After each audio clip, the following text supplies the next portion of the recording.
The Veiled Beauty. A werewolf romance story. Opening.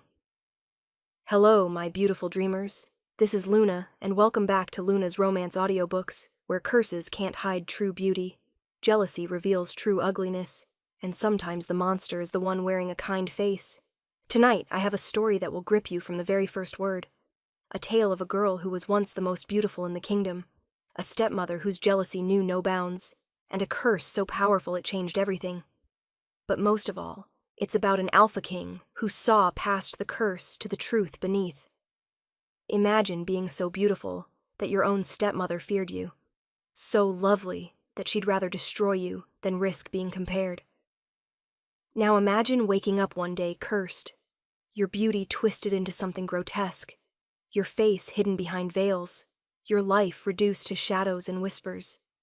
And imagine the moment when an alpha king, the most powerful wolf in all the territories, looks at you, really looks at you, and makes you an offer that could change everything. But accepting it means revealing the face you've hidden for years, showing the curse that's defined your existence, trusting that he sees something beyond the ugliness. So settle in close, my dreamers. This is a story about the price of beauty and the weight of jealousy, about hiding and being seen, and about learning that true ugliness has nothing to do with your face and everything to do with your heart. This is The Veiled Beauty. Prologue. Before the Curse. My name is Rosalind, and I used to be beautiful. Not just pretty, not just attractive. Beautiful in a way that made people stop and stare. That made artists beg to paint me. That made wolves from every territory travel just to see if the rumors were true. My father, Alpha Aldrich of the Moonstone Pack, used to say I had my mother's face. The same violet eyes, the same midnight hair, the same delicate features that seemed almost otherworldly. My mother died when I was 12. A hunting accident, they said, though I always suspected it was more than that. My father grieved for 2 years. Then, when I was 14, he remarried. Her name was Celestine. Beautiful in her own right. Golden hair, emerald eyes, a smile that could charm anyone. She seemed kind, loving, perfect. I was so naive, so trusting, so blind. I welcomed her, called her mother, tried to love her as I loved my own mother, and she destroyed me for it. But I'm getting ahead of myself. Let me tell you how it really happened, how beauty became curse, how love became hate, how a stepmother's jealousy changed my life forever. This is the story of how I became the Veiled Lady, the hidden daughter, the cursed one. This is the story of my fall, and eventually, my redemption. Chapter 1. The Golden Years, age 14 to 16. 14. The new mother. "Rosalind, come meet your new mother," my father said, his eyes bright with happiness I hadn't seen in years. I entered the receiving room to find her. Celestine. She was breathtaking, golden and glowing like sunlight. "Oh, Aldrich, she's beautiful," Celestine said, her voice warm. "You didn't exaggerate. She truly does look like Leanna." My mother's name. Hearing it from her lips felt strange, but not unkind. "I hope we can be close," Celestine continued, approaching me with open arms. "I know I can never replace your mother, but I'd like to try to be family." I hugged her, desperate for maternal affection after 2 years without. "I'd like that." She smelled like honeysuckle and something else, something sharp beneath the sweetness, but I ignored it. "We'll be such a happy family," she promised, and for a while, we were. 15. The First Crack. The annual Moonstone Ball was the territory's biggest social event. Every eligible wolf from every pack attended, hoping to make connections, find mates, secure alliances. This was my first year being presented. My first year as an eligible young she-wolf. "You look stunning," my father said as I descended the stairs in my silver gown. I did. I knew I did. The dress made my eyes seem even more violet. My hair cascaded in dark waves. I looked like my mother, which made my father both proud and sad.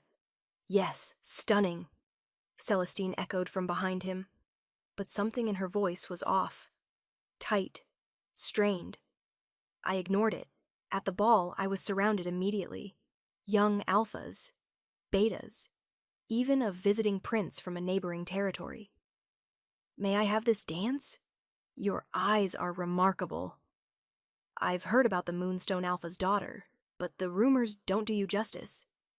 I danced all night, laughed, enjoyed the attention without truly understanding its implications.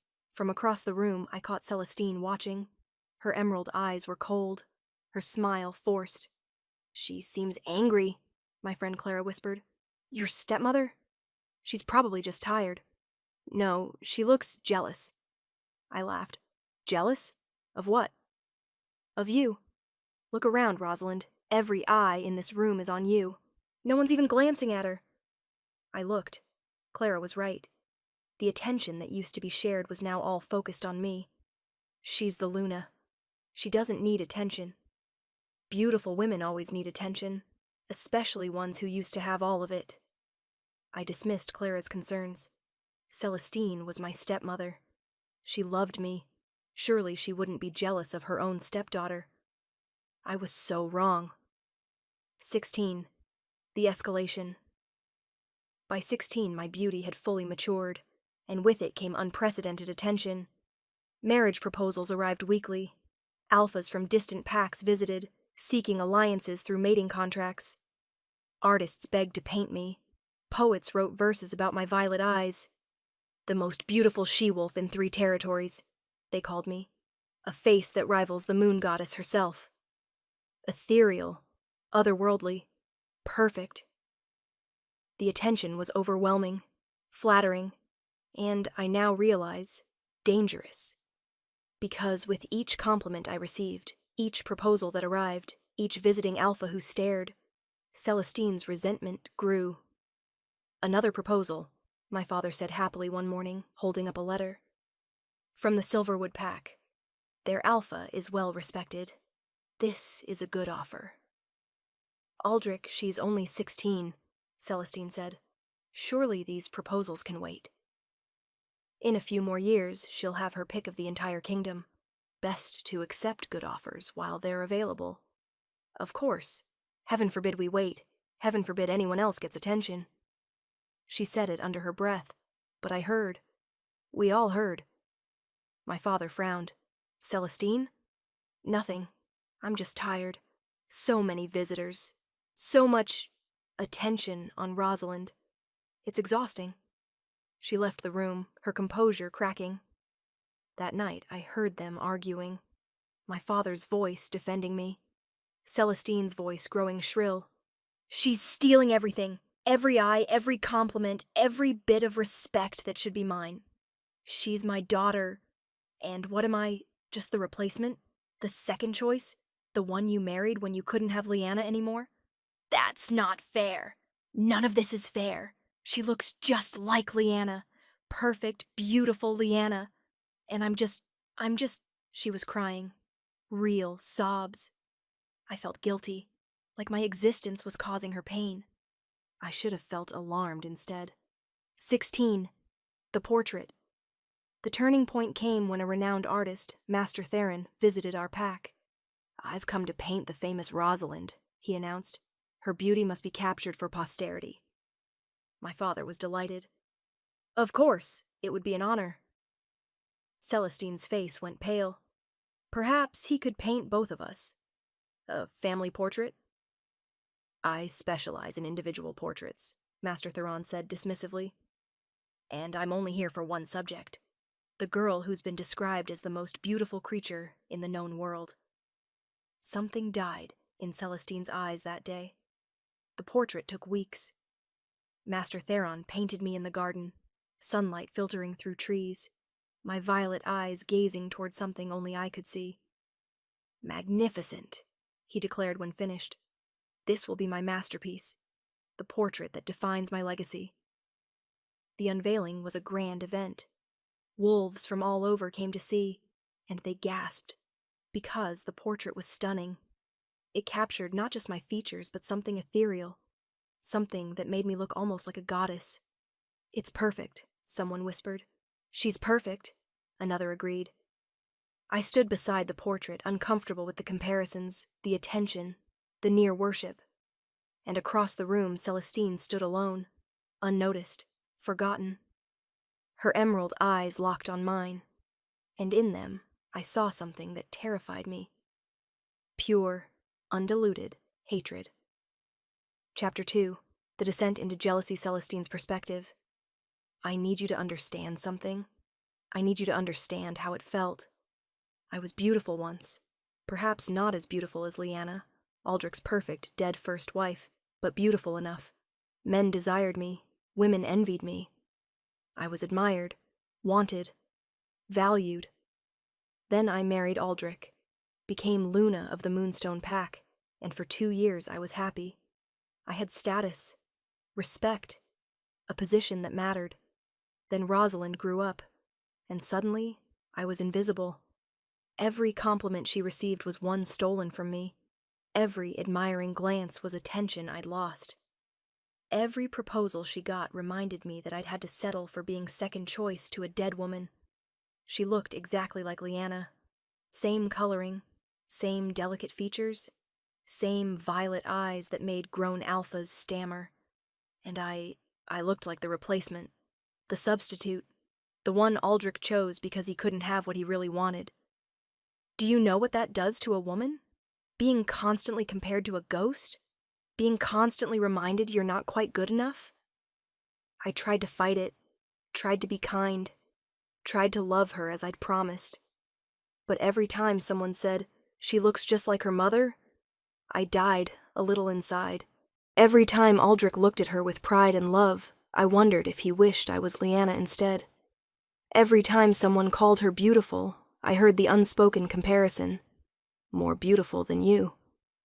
It festered. This resentment, this jealousy, this rage, until it consumed me entirely. The plan, I couldn't kill her. That would be too obvious, too suspicious. But I could destroy what made her special, what made her steal my place. I could destroy her beauty. There was a witch in the dark forest, Morgana, known for dark magic and darker bargains. I went to her in secret, cloaked, hidden. "What do you want?" she asked, her ancient eyes seeing right through my disguise. "A curse, to make beauty into ugliness, to twist perfection into monstrosity." "Whose beauty?" "My stepdaughter's." "Ah, the famous Rosalind, the violet-eyed beauty everyone worships." Morgana smiled. "Jealousy is a powerful motivator. Can you do it?" "Yes, but curses always have costs." "I'll pay anything." "Will you? Even if the cost is your own beauty? Even if you become what you curse her to be?" I hesitated, but only for a moment. "Yes. I'll pay any price. Just make her as ugly as she's made me feel." Morgana studied me, then laughed. "You're not just jealous. You're consumed by it. Eaten alive. I can work with that." She gave me a potion, colorless, odorless, tasteless. "Put this in her drink. Within hours, her beauty will transform. Her face will become grotesque, monstrous, unbearable to look at." "Will it hurt her? Physically? No? Emotionally?" Morgana smiled cruelly. "Imagine everything you base your worth on being stripped away. Imagine becoming the thing everyone fears.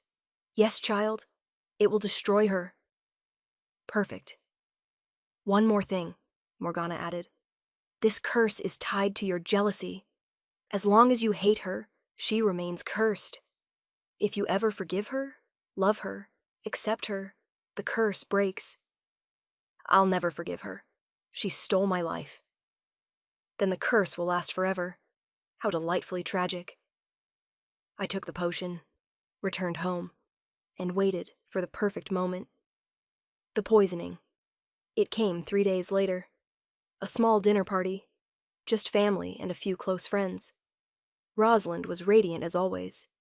Laughing, charming everyone. Being perfect. I slipped the potion into her wine when no one was looking. Watched her drink it. Watched her seal her fate. "Are you all right?" Aldrich asked me. "You seem tense." "Just tired. I think I'll retire early." "Of course. Feel better, darling." He kissed my forehead. Still loving. Still kind. Still wishing I was someone else. I left before the curse manifested. Before the screaming started. Before Rosalind's world ended. Chapter 3. The Curse Strikes. Rosalind's Return. The Transformation. It happened an hour after dinner. I was in my chambers, preparing for bed, when the pain started. Not physical pain. Emotional pain. Like something inside me was being ripped apart. I looked in the mirror. My face, my beautiful face, was changing. My skin, once smooth and perfect, began to distort. Lumps and ridges appeared. My features twisted. My nose bent. My eyes sank deeper into my skull. I watched, horrified, as beauty became monstrosity. "No," I whispered. "No, no, no," I screamed. My father burst through the door. "Rosalind, what—" He saw me. His face went white. "What happened to you? Who did this?" "I don't know. Father, what's wrong with my face?" He couldn't even look at me. He turned away, hand over his mouth. That's when I knew. Truly knew. I was no longer beautiful. I was hideous. The diagnosis. The pack healer examined me for hours. "It's a curse," she finally pronounced. "Dark magic. Someone cursed her appearance." "Can you break it?" my father demanded. "No, this is beyond my abilities. This is witch magic. Old magic. The kind that requires specific conditions to break." "What conditions?" "I don't know. Every curse is different. But this one?" She looked at me with pity. "This one is powerful, meant to be permanent. Someone did this on purpose." My father's voice was deadly quiet. "Someone deliberately cursed my daughter?" "Yes, and whoever it was knew exactly what they were doing." My father launched an investigation immediately, questioned everyone, searched for evidence, found nothing. Celestine was the most sympathetic, the most helpful, the most concerned. "Poor Rosalind," she said, not quite meeting my eyes. "How terrible. We must find who did this to her." I couldn't look at her without veils now. Couldn't look at anyone. My appearance was so disturbing that even servants flinched. "Perhaps she should wear veils," Celestine suggested gently. "Until we can break the curse? To spare others discomfort?" "That's cruel," my father started. "I'll do it," I interrupted. "I'll wear veils. I don't want people to see me like this." So I became the veiled lady. Hidden. Concealed. Ashamed. The isolation proposals stopped immediately. Visitors disappeared. The artists who'd begged to paint me never returned.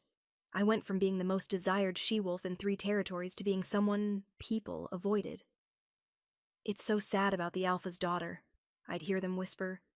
"I heard she's hideous now. Monstrous. I heard she can't even look at herself in mirrors." They were right about the last part. I'd covered every mirror in my chambers, couldn't bear to see what I'd become. My father tried to help, brought witch after witch, healer after healer. None could break the curse. "It's tied to something," one witch said. "Some condition that must be met. But I can't identify what." "Keep trying," my father begged. "Please, she's my daughter." But I knew. Deep down, I knew. This curse wasn't breaking. Not easily. Maybe not ever. 2 years later, acceptance by 18, I'd accepted my fate. I was the cursed daughter. The veiled one. The tragedy that people whispered about. I stopped hoping for a cure. Stopped believing in breaking curses. Instead, I learned to live with it. I read constantly. Studied. Became educated in ways I'd never bothered with when beauty was enough. I learned politics, economics, pack management. Everything a Luna would need to know. Not that anyone would want a cursed Luna. "You've become quite knowledgeable," my father said one day, finding me buried in territory law books. "What else do I have? Beauty is gone. I might as well have intelligence." You're still beautiful, Rosalind. Inside, where it matters. Inside doesn't get you married, Father. Inside doesn't make people look at you without flinching. He had no answer to that. Celestine would occasionally visit my chambers, always sympathetic, always concerned. Any progress on breaking the curse? No, it's permanent. How tragic. But something in her eyes looked satisfied. Well, at least you have your mind. That's something. It wasn't until years later that I realized, understood, knew. The witch had said the curse was tied to jealousy, to someone's hatred. And the one person who benefited most from my curse, the one who'd been constantly compared to me, the one who'd lost attention when I gained it, Celestine, my loving stepmother, the one who'd suggested the veils, who'd been so helpful, so sympathetic. She'd cursed me, and she was never going to let me break it. Chapter 4. The Hidden Life, age 18 to 21. 18. The Library. With nothing else to do, I haunted the pack library. Books became my refuge, my escape, my only companions that didn't flinch from my veiled face. "You're here again," the elderly librarian, Master Edwin, observed. "Where else would I go?" "You could join the other young she-wolves. Socialize." "Have you seen their reactions when I approach? They can't even look at me without discomfort. They're shallow. You're better off without them." "Easy for you to say. You're not cursed." He was quiet. Then, "I knew your mother, you know. Leanna. She used to come here too." "Really?" "Every day. She loved learning, loved knowledge. She said beauty fades, but wisdom lasts. She was right. Beauty definitely fades, especially when cursed. Or when jealous stepmothers have their way," Master Edwin said quietly. I stared. "What?" "I'm old. I see things. I notice patterns." He looked at me seriously. "Your curse appeared after you overshadowed Celestine at every social event for months. After that portrait. After she realized she'd never be the most beautiful woman in the room while you existed. You think she did this? I think jealousy is a powerful motivator, and I think she's benefited greatly from your seclusion." "But my father loves her." "Your father is blind to her faults. He sees what he wants to see. A loving wife, a caring stepmother, not a woman consumed by envy." Could it be true? Had Celestine really cursed me? "Even if she did, I can't prove it, and no one would believe me." "Not yet, but truth has a way of revealing itself. Eventually." 20. The festival. The Alpha King's gathering was held every 3 years. A massive event where all alphas, Lunas, and their heirs gathered to discuss territory matters, form alliances, and conduct pack business. "You should stay home," Celestine suggested when my father announced we'd attend. "You'd be more comfortable here." "She's coming," my father said firmly. "She's my heir. She needs to be present." "Aldrich, think of the stares, the whispers. It'll be cruel." "Then people will learn kindness. My daughter attends. Final decision." I appreciated his support, but I dreaded the reality. The gathering was held at the royal capital. Hundreds of wolves from dozens of packs, all gathered in one place. I wore my veils, multiple layers of sheer fabric that hid my curse while still allowing me to see. The stares were immediate. "Is that the cursed Moonstone daughter? I heard she was beautiful once. I heard she's hideous beneath those veils. Monstrous." I kept my head high, my spine straight, my dignity intact. "Let them stare," my father whispered. "You're worth 10 of them." But it hurt. Every whisper, every disgusted glance, every person who moved away as I passed. That's when I saw him. The Alpha King. Chapter 5. The Alpha King, the first sighting king. Theron was everything stories claimed. Tall, at least 6'6", powerfully built. Dark hair shot through with silver. eyes the color of storm clouds. Handsome in a harsh, commanding way, he ruled the largest territory, commanded the respect of every alpha, was known for being ruthless in negotiations but fair in judgment. And he was watching me, not with disgust, not with pity, with curiosity. "Father," I whispered, "the king is staring." "Let him stare. Maybe he'll see past the veils to who you really are." But no one saw past the veils. They never did. The king approached our table during dinner. "Alpha Aldrich, good to see you." "Your Majesty, an honor." My father stood, bowing slightly. "And this must be your daughter, Lady Rosalind." I stood, bowing. "Your Majesty." "I've heard about you, the famous veiled lady, the cursed beauty." "I'm cursed. The beauty is long gone." "Is it? How would anyone know, hidden behind those veils?" "Believe me, Your Majesty, the veils are a mercy." "To whom? You or them?" The question surprised me. "To everyone." He studied me with those storm-gray eyes. "I wonder." He moved on, leaving me confused. Why had he stared? Why approach at all? "That was strange," my father said. "Very," Celestine agreed, her voice tight. The second encounter. The next day, I was in the palace library, seeking refuge from the festival crowds, when he appeared. "Lady Rosalind, we meet again." I jumped, nearly dropping my book. "Your Majesty, I apologize. I didn't mean to intrude. You're in the library. Not intruding. Reading." He gestured to my book. Territory law. Interesting choice. I find law fascinating. Most young she-wolves find balls and courtship fascinating. You're different. Most young she-wolves aren't cursed and veiled. True. But even before the curse, you were different. I've heard stories. Stories about my beauty. That's gone now. Is it? Or just hidden? He sat across from me. "Tell me about the curse. How did it happen?" "I don't know. I woke one day and it was there, transforming my face, making me hideous." "Someone cursed you deliberately?" "Apparently. Though we never found who." "And you've been veiled ever since?" "For 3 years now." "Yes." "Do you ever take off the veils? In private?" "Sometimes, when I'm alone. But I cover all the mirrors. I can't stand to see what I've become." He was quiet. Then, "I find that curious." "What?"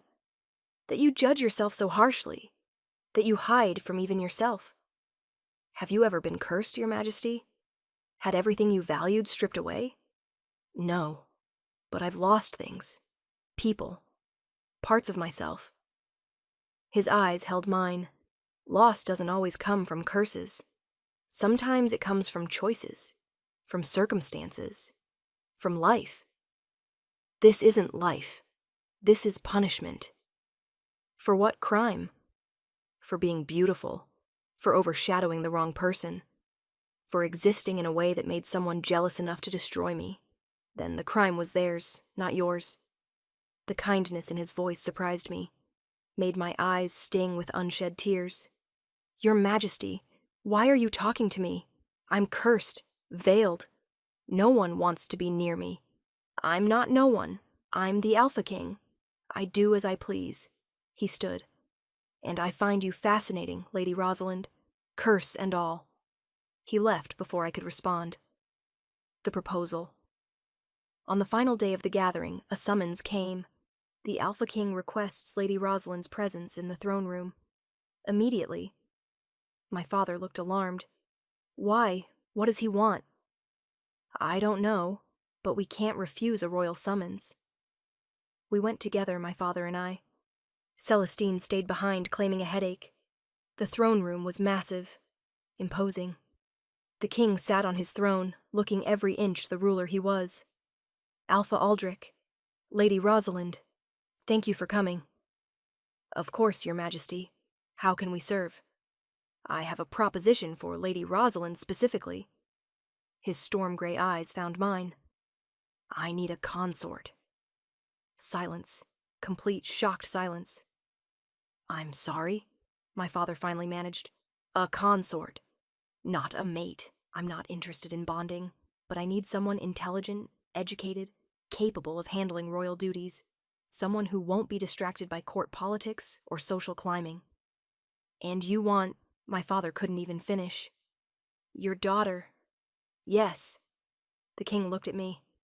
"I want Lady Rosalind to be my royal consort." "I'm cursed," I said bluntly. "Veiled. Not exactly consort material. You're intelligent, educated. From what I've observed, more than capable. The veils are irrelevant. They're not irrelevant. They're everything. People will mock you. Mock the crown. How can you have a veiled consort? Easily. I decree it, and it's so. I'm the Alpha King. No one mocks me." He leaned forward. "Here's my offer. Come to the capital. Serve as my consort for 1 year. If at the end of that year you're unhappy, you can leave. No obligation. No judgment. And if I'm happy, then you stay. Continue serving. Have purpose, position, power. Everything you've lost, returned in a different form. Why me? Really? You could have anyone. Because everyone else wants something from me. Power, status, alliance. You want none of those things. You'd be there for the position itself, not for what you could gain personally." He wasn't wrong. I didn't want power. Didn't need status. Had already lost the beauty that might have secured alliance through marriage. What does this involve? The consort position? Advising me on territory matters, handling diplomatic correspondence, representing the crown at certain functions, managing the palace in my absence.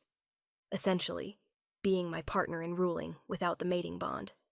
That's substantial responsibility. You can handle it. I've been watching you. You're more capable than you realize. And the veils? Keep them. Wear them. I don't care. Your face is irrelevant to your competence. My father was staring between us, shocked. "This is highly unusual, Your Majesty." "I know, but I'm the king. I make my own rules." He looked at me. "What do you say, Lady Rosalind? Will you accept my offer?" I should have said no, should have been suspicious of his motives. But looking at him, at the genuine respect in his eyes, I found myself saying, "Yes, I'll accept. For 1 year." "Good." He smiled. Genuine. Pleased. "Welcome to the capital, Consort Rosalind." Chapter 6. The Royal Consort. The move leaving Moonstone territory was harder than expected. "Are you certain about this?" my father asked, helping pack my belongings. "No, but I'm doing it anyway. What do I have here? Isolation? Pity? At least at the capital, I'll have purpose."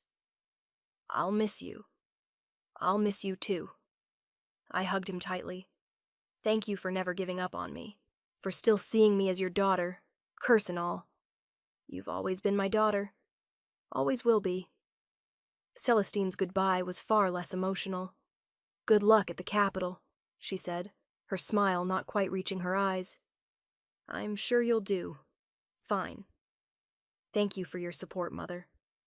I said it without warmth, because I knew now. Master Edwin's suspicions, the timing, the way she'd benefited. She'd cursed me. I was certain. I just couldn't prove it. "Don't forget where you came from," she added quietly. "Don't forget that curses have power." "I won't forget anything, especially not who gave me the curse." Her eyes widened fractionally. "What are you implying?" "Nothing. Just that curses always come from somewhere, from someone, and eventually truth reveals itself." I left her standing there, uncertain if I knew or was just suspicious. Either way, I was leaving. Getting away from her. Starting fresh. The capital. The royal capital was overwhelming. Massive buildings. Thousands of wolves. Activity and noise. And life everywhere. "Your chambers," the king's steward said, showing me to rooms that were larger than my entire house in Moonstone. "This is too much. This is appropriate for the royal consort. You'll find everything you need. The king requests your presence for dinner, tonight, to discuss your duties. Dinner with the king, my new employer, what was he exactly? I'll be there. That evening I dressed in my finest gown and freshest veils, multiple layers of deep purple silk that matched my hidden violet eyes. The king received me in a private dining room, intimate, just the two of us. Consort Rosalind, welcome officially. Thank you, Your Majesty. When we're alone, call me Theron. Your Majesty gets tiresome. That's informal. We're going to be working closely together. Formality will only create distance. He gestured to the table. Sit. Eat. Let's discuss what this position actually entails. Over dinner, he explained my duties. They were substantial.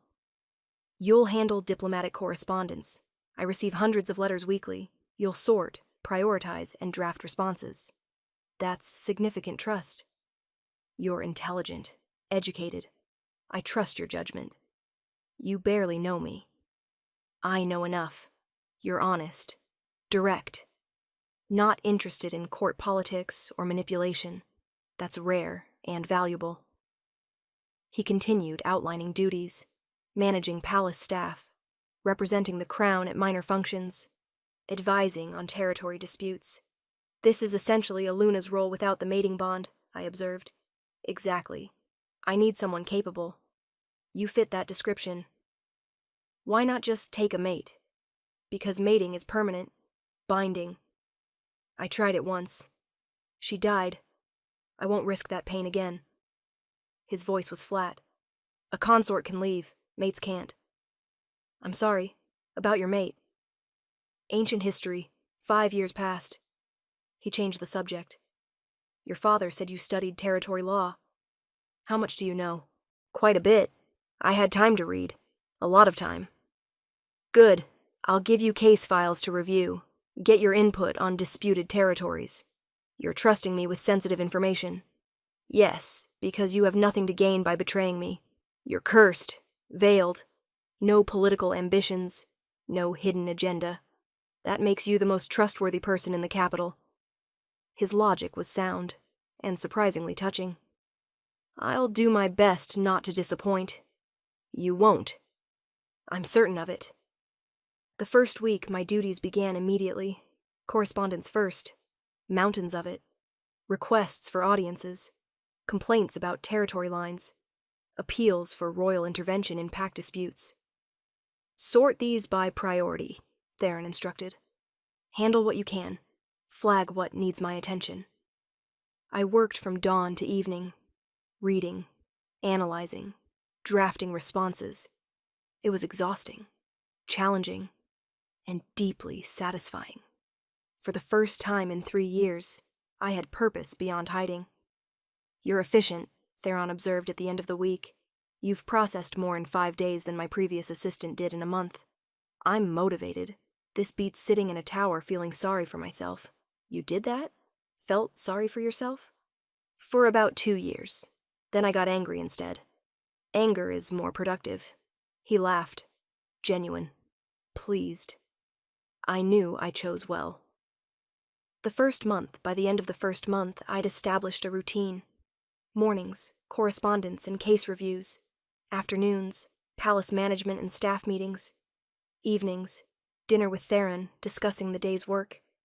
We fell into an easy rhythm, professional but comfortable. You're settling in well, he commented one evening. I'm happy. Strange to say, but I am. This work matters. I matter. That's more than I've had in years. You've always mattered. Your pack just couldn't see past the curse. And you can? I've never been able to see the curse, just the competence. It was the kindest thing anyone had said to me in 3 years. Chapter 7. The Growing Connection. Month 3. The Friendship. Somewhere around month 3, our professional relationship became friendship. Tell me something about yourself, Theron said one evening. Something no one else knows. Like what? Anything.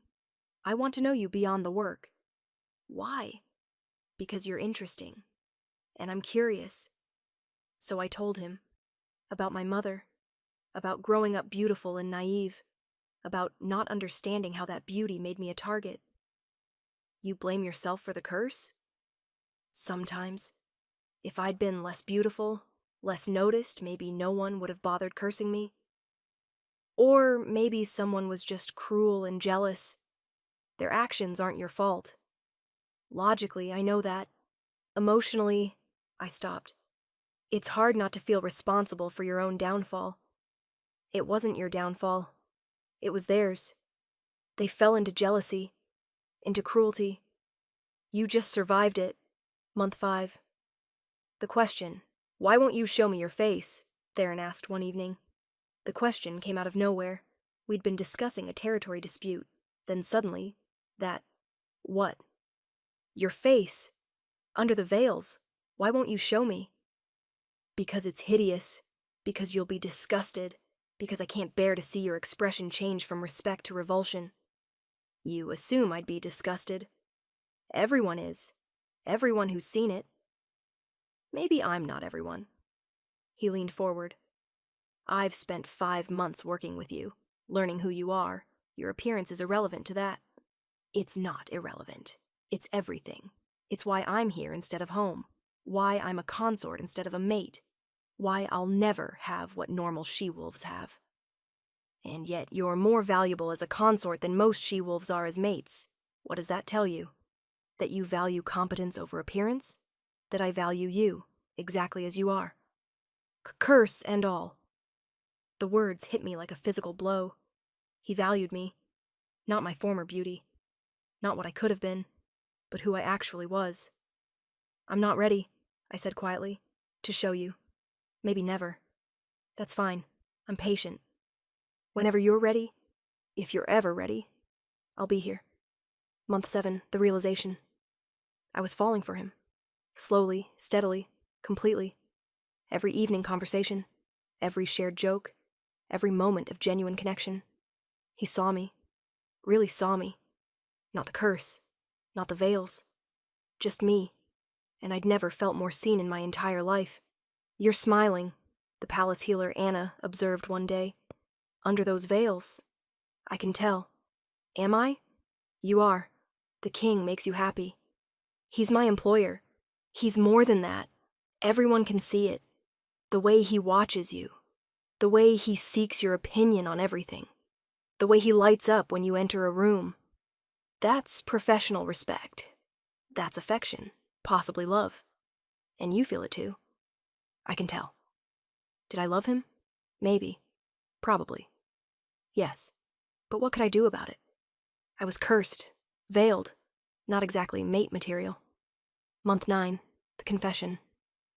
I need to tell you something, Theron said one evening. We were in his private study. Rain pounded against the windows.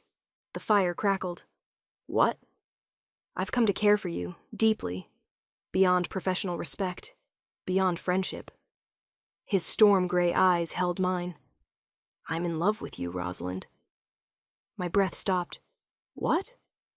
I know it's complicated. You're my consort. We agreed to a year, no obligations. But I can't keep pretending this is just professional. It's not for me. I'm cursed. You can't love someone cursed. I love you, curse and all, veils and all, everything you are. That's what I love. You haven't seen my face. You don't know. I know enough. I know you're brilliant, kind, strong, capable, beautiful in ways that have nothing to do with physical appearance. But my face doesn't matter. Not to me. Not to what I feel. He moved closer. I'm not asking you to remove the veils. I'm not demanding anything. I just needed you to know. I love you. And if you feel anything similar, I'd like to court you properly. Not as consort and king, as equals. I'm not your equal. You are. In every way that matters. So? He took my hands. Will you let me court you? Will you give us a chance? I should have said no. Should have protected my heart. Should have remembered I was cursed and broken and not meant for love. But looking at him, at his honesty, his affection, his complete acceptance. I couldn't. Yes, I whispered. Yes, I'll let you court me. His smile was brilliant. Thank you for trusting me, for giving me a chance. He kissed my veiled forehead, gentle, reverent, and I fell even deeper in love. Chapter 8.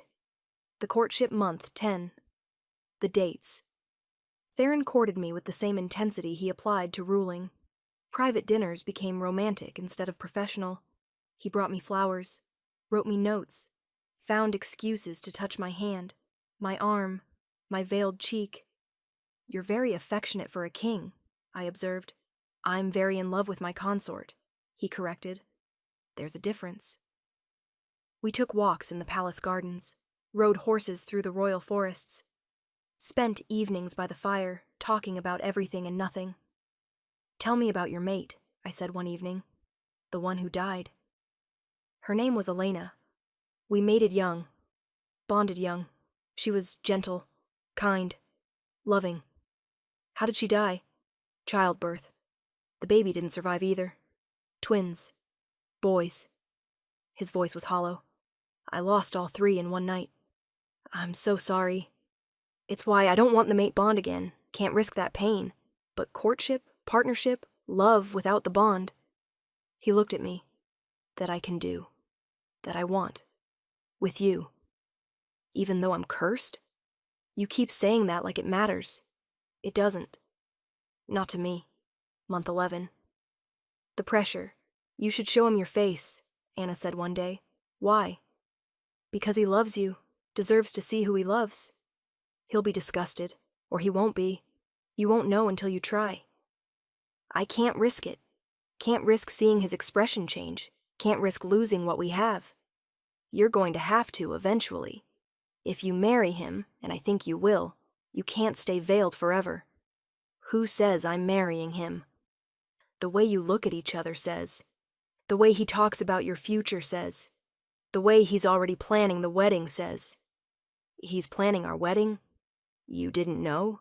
He's been consulting with the royal event planner for weeks. Theron was planning our wedding, without even proposing officially.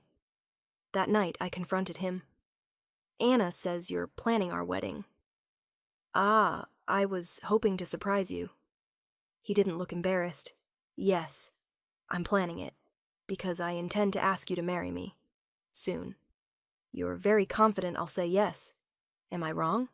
No, but you should actually propose before planning the reception. He laughed. Fair. Give me a few more weeks. I'm making it perfect. Month 12. The proposal. On the 1-year anniversary of my arrival, Theron proposed. He'd arranged a private dinner in the palace observatory. Candles everywhere. Stars visible through the glass ceiling. Rosalind, he said, taking my hands. 1 year ago, I asked you to be my consort for a year. You agreed. Now the year is up. It is. You could leave, walk away, return home. No obligation. I could. But I don't want you to. I want you to stay, not as consort, as my wife, my partner, my queen. He pulled out a ring. Beautiful. Silver with violet stones matching my hidden eyes. Marry me. Be my queen. Rule beside me.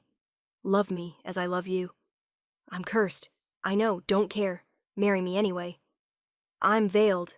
I know, don't care. Marry me anyway. You haven't seen my face. Then show me. Now, before you answer.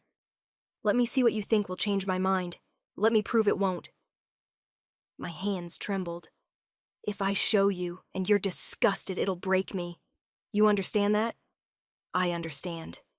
And I promise, I swear on my crown, my territory, my life, I won't be disgusted. Show me. I took a breath.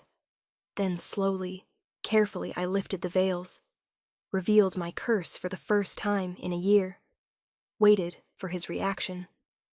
Chapter 9. The truth revealed the face beneath. He stared, for long moments, silent. My heart broke with each passing second. See? I said, voice breaking. I told you. Hideous. Monstrous. I'll replace the veils. Stop. His hand caught mine before I could cover my face again. Just stop. Let me look.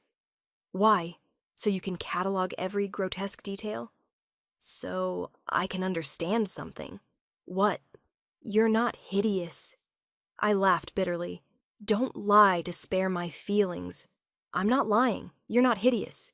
You're marked, scarred, different from conventional beauty standards. But not hideous. Not even close. My face is twisted, distorted, monstrous. Your face shows evidence of dark magic, of a curse, but it's still you. I can still see you in there. He traced my cheek gently, the distorted, lumpy, ugly cheek. You have your mother's bone structure, your father's chin, and those eyes. He smiled. Those violet eyes that I'd recognize anywhere. They're beautiful, Rosalind. Curse or no curse. You're lying. I'm the Alpha King. I don't lie about things that matter. And this matters. His hands framed my cursed face. You're not hideous. You've been told you are for so long that you believe it. But it's not true. Everyone who's seen me flinched. Because they weren't expecting it. Because they saw the curse, not you. I see you. And you're beautiful. Just differently than before. That's... Tears spilled. That's the kindest lie anyone's ever told me. It's not a lie. It's truth. Your truth. One you've been too afraid to see. He wiped my tears. So, I ask again. Marry me. Be my queen.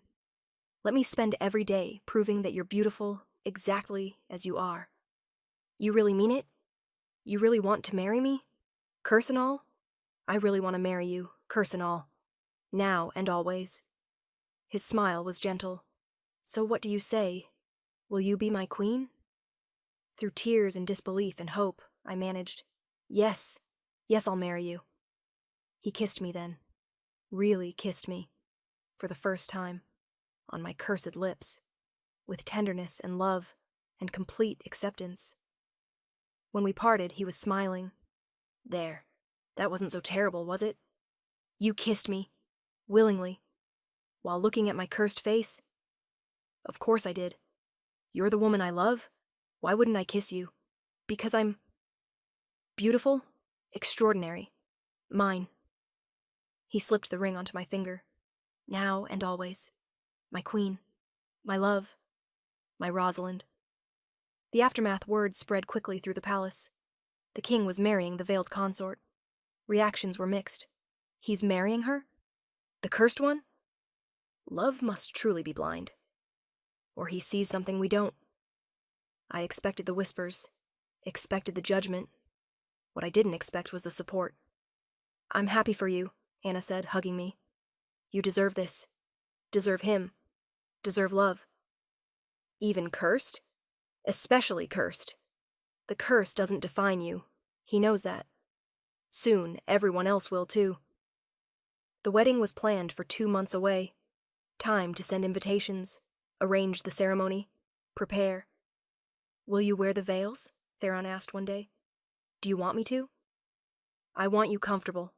If you want the veils, wear them. If you want to go unveiled, do that. Your choice. Your day. Our day. Our day. But your comfort matters most. I thought about it, wrestled with it. Part of me wanted the veils, the safety, the hiding. But another part, the part that had been seen and loved by Theron, wanted to be free. I'll think about it, I promised. The visitor. 3 weeks before the wedding, a visitor arrived. Celestine, my stepmother. Looking elegant and perfect as always. Rosalind, congratulations on your engagement. Stepmother, thank you for coming. Of course, I had to see for myself. The cursed daughter becoming queen. It's quite the story. It is, isn't it? Amazing what happens when someone sees past curses to who you really are. Yes, amazing. Her emerald eyes were cold. Though I wonder, does he know about the curse's origin? No one knows. We never found who cursed me. Remember? So unfortunate. Perhaps it's best if it stays a mystery. Some truths are too painful to reveal. Some truths should be revealed. Eventually, justice demands it. Justice is subjective, and sometimes mercy is wiser than truth. We were having two conversations, one polite, one threatening. "I'll see you at the wedding," she said, turning to leave. "Assuming you don't do anything foolish." After she left, I stood there shaking. She'd threatened me, subtly, but definitely threatened me. I told Theron that evening. "She cursed you," he said flatly. "I think so. I've thought so for years, but I can't prove it. We'll find proof. After the wedding, we'll investigate properly. And when we find evidence, we'll make her pay. She's still my stepmother. She's a woman who cursed her own stepdaughter out of jealousy. She deserves punishment, not protection." He was right, but proving it would be difficult. "One problem at a time," I said. "First the wedding, then justice." Chapter 10. The wedding. The ceremony. I decided to go unveiled. It was terrifying, liberating, and absolutely necessary. "I'm done hiding," I told Anna as she helped me dress. "If I'm going to be queen, I need to be seen. All of me, curse and all." "You're brave," she said. "I'm terrified, but I'm doing it anyway. That's what Theron taught me. Courage isn't absence of fear. It's action, despite it." My dress was beautiful. White silk with violet embroidery. My hair was styled in intricate braids. My cursed face was completely visible. "You look beautiful," Anna said. "You're kind to lie." "I'm not lying. You do look beautiful. Different, but beautiful." When I walked down the aisle, unveiled, the gasps were immediate, but Theron's expression never changed. He looked at me with the same love, the same devotion, the same certainty. "You're stunning," he whispered when I reached him. "I'm cursed. You're stunning. Now be quiet and let me marry you." The ceremony was traditional. Vows spoken, rings exchanged, the moment when he was supposed to kiss the bride. He didn't hesitate, kissed me fully, deeply, in front of everyone, with my cursed face on full display. The message was clear. He loved me, accepted me, chose me. Curse be damned! The reception was overwhelming. Hundreds of wolves, all watching, all judging. The queen is cursed, but the king doesn't seem to care. Maybe there's more to beauty than appearance. Or maybe he's blind. I heard it all, but I kept my head high, my hand in Theron's, my crown on my head. I was Queen Rosalind, cursed or not, and I'd earned this position. The confrontation. Celestine approached me at the reception. "Congratulations, Rosalind. Queen at last." "Thank you, Celestine. You're braver than I thought, going unveiled, showing everyone your curse. Why hide? They'd learn eventually. Better to be honest from the start." "Honest. Yes." She sipped her wine. "Though some honesty is dangerous, isn't it? Some truths destroy lives. Some lies destroy lives. Some jealousies destroy lives. Some curses destroy lives." Her eyes narrowed. "What are you implying?" "Nothing. Just making observations. About how jealousy can consume a person. Drive them to terrible acts. Acts they can never take back." "Careful, Rosalind. You're playing a dangerous game." "Am I? Or are you? The one who cursed your stepdaughter because you couldn't stand being compared. The one whose jealousy was so strong, you'd rather destroy me than let me shine. You have no proof." "Not yet, but I will. Curses can be traced. Magic leaves traces. And I have royal resources now. Resources I'll use to find the truth. To expose who cursed me." She went pale. "You wouldn't dare. Watch me. You cursed me out of jealousy. Ruined my life because yours wasn't perfect enough. I'm going to prove it. And when I do, you'll face justice. Royal justice. Your father, my father will believe the truth when it's presented. He loves you now, but he loves me more. Always has. Always will." Theron appeared beside me. Is there a problem? No problem, Celestine said quickly. Just congratulating the bride. How kind. Now, if you'll excuse us, the Queen and I have other guests to greet. He led me away, his hand on my waist. She did it, didn't she? Cursed you. Yes, I'm certain. And now she knows I'm coming for her. Good. Let her be afraid. Let her understand what it's like to live with a curse hanging over you. Hers will be exposure and punishment. The revelation. The investigation took 3 months. Royal investigators, magical trackers, witch experts. They found the evidence. Finally. Conclusively. The curse originated from Dark Forest Witch Morgana, the lead investigator reported. She confirmed that a woman matching Celestine's description purchased a beauty-to-ugliness curse 6 years ago, paid with a lock of her own hair for the spell. That's definitive? I asked. We tested the hair. It's Celestine's. DNA confirmed. She commissioned your curse, deliberately, knowingly, paid a witch to destroy your appearance. We had her. Finally. Proof. Bring her to the capital, Theron commanded. She faces trial for dark magic use and attempted murder through cursing. The trial.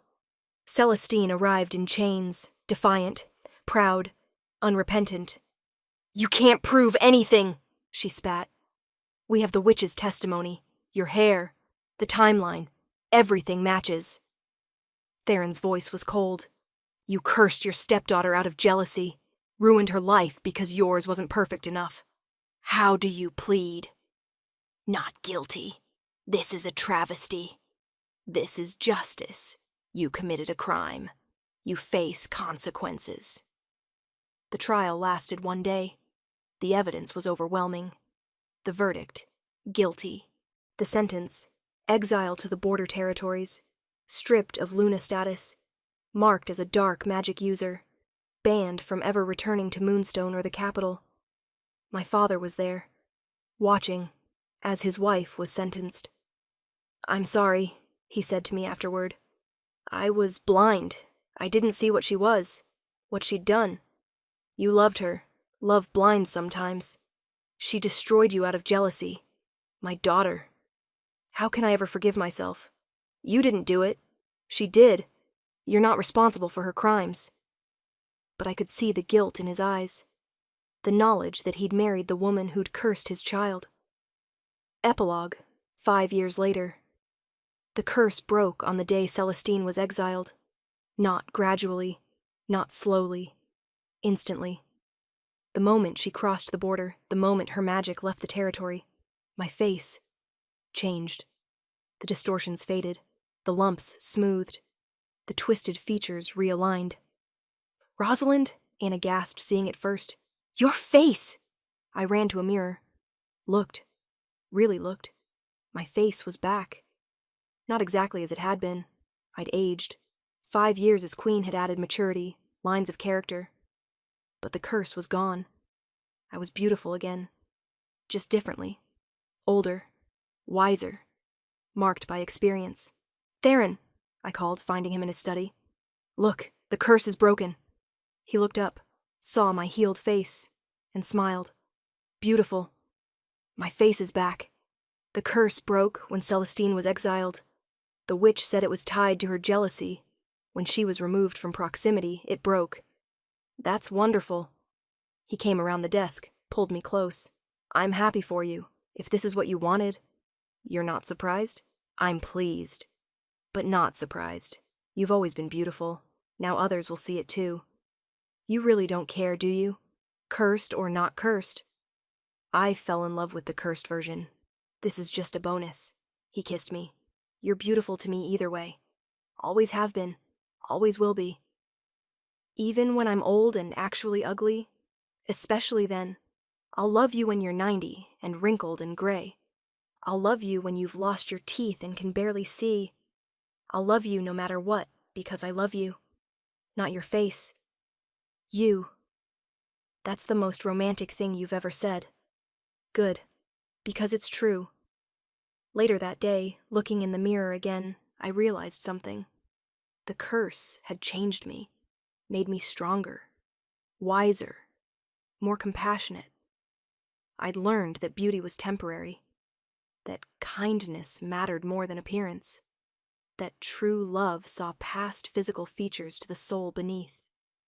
The curse had been terrible, but it had also been transformative. "Do you regret it?" Theron asked that night. "The curse? The years hidden?" "No, because it brought me here. To you, to this life. If I'd stayed beautiful, I might have married some shallow alpha who only wanted my face. Instead, I married you, who wanted my mind, my heart, my soul. I wanted everything. Still do. And you have it. All of me. Cursed or not cursed. Veiled or unveiled. Yours. Mine," he agreed. "Always mine."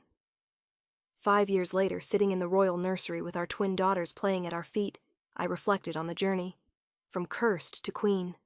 From hidden to celebrated. From broken to whole. Celestine's jealousy had cursed me, but in trying to destroy me, she'd made me stronger.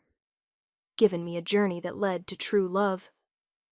"Mama, tell us the story," my daughter Leanna demanded, "about how you and Papa fell in love. You've heard it 100 times.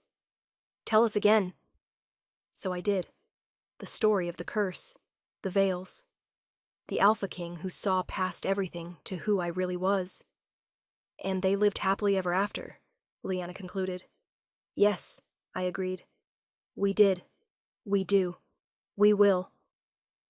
Theron pulled me close, our daughters giggling as he kissed my uncursed cheek.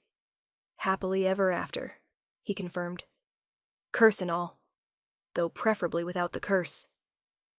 "Preferably without the curse," I agreed. But if I had to choose, beautiful and alone, or cursed and loved, I'd choose cursed every single time. Because real love doesn't see curses.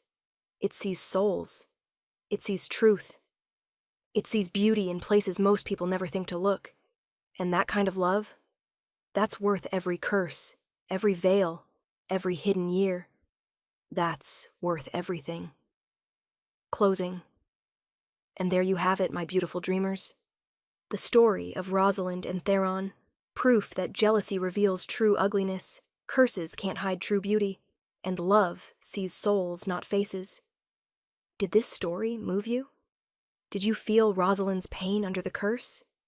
Did you believe in Theron's unwavering love? Then show me some love.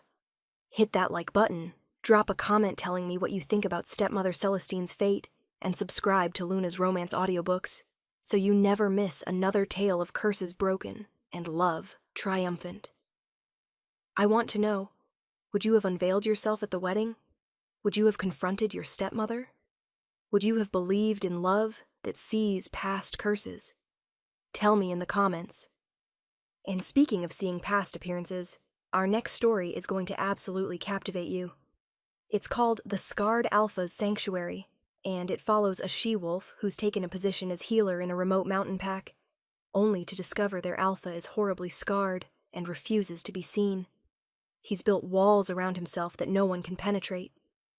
But when she accidentally sees his face and doesn't flinch, doesn't pity, doesn't fear, he decides she's the only one who's ever truly seen him, and he'll move heaven and earth to keep her.